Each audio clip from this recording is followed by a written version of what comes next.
Athena is eager to find the prize at the end of the rainbow. She gets hit by a ball and starts to float up at the park. She watches Dylan practicing his football kicks. He wants to make the Ravens. Marcus is practicing piano, but Angel the cat is making trouble. Phoebe intervenes and picks up the items before they fall and disrupt Marcus. The three fairies notice that they are suddenly floating. They meet and talk about it. They then notice the double rainbow. They realize that their abilities are changing. Eden is thrilled because now she can use her ability to help Harper's mom when she brings home a baby bird from the pet hospital.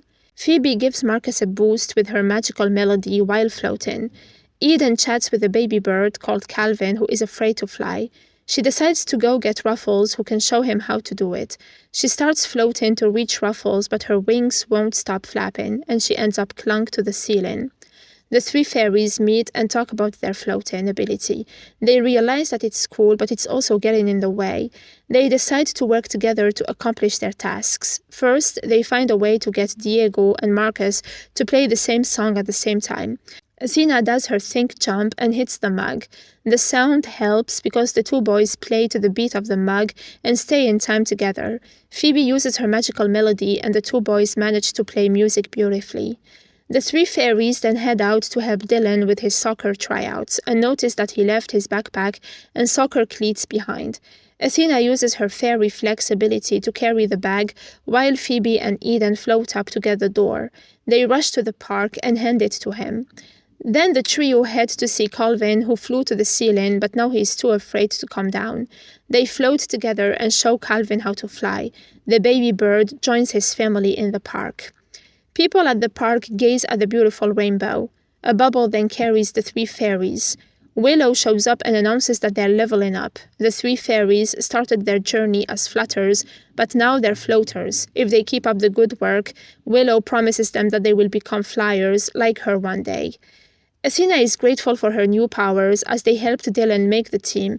Phoebe is glad she could help Marcus get ready for his duet, and Eden is happy to see the birds reunited. In the second part of the episode, Willow informs Reed that he's been assigned a family. He's thrilled as he's been looking forward to it. He rushes to see his cousin Athena, but he can't find her. He spots a plant that seems dry and decides to water it. He reunites with Phoebe and Eden and breaks the good news to them. The trio wonder where Athena is. The latter is trapped in the fairy house. Reed chooses to stay behind while the two girls set off to look for Athena. They reach the park and see how Athena's trapped. They enter the house and let Athena know that Reed was assigned a family. Reed is supposed to help a boy find his cyberzack, but he struggles to locate it and mistakes it for several items. He starts to give up and thinks he's not ready to be a family fairy. The three fairies finally go home and reunite with Reed, but the latter is depressed, thinking that he's not cut out to be a fairy. The trio cheer him up. He finally understands what a cyberzack is and manages to find him. Reed and the fairies then spot the beanstalk. The fairies explain that the plant must lead to his family. They then see a family with kids moving in. Willow shows Reed his new gratitude plant and gives him a leaf for a fairy first memory. Reed is thrilled to move into the same building as his favorite fairies.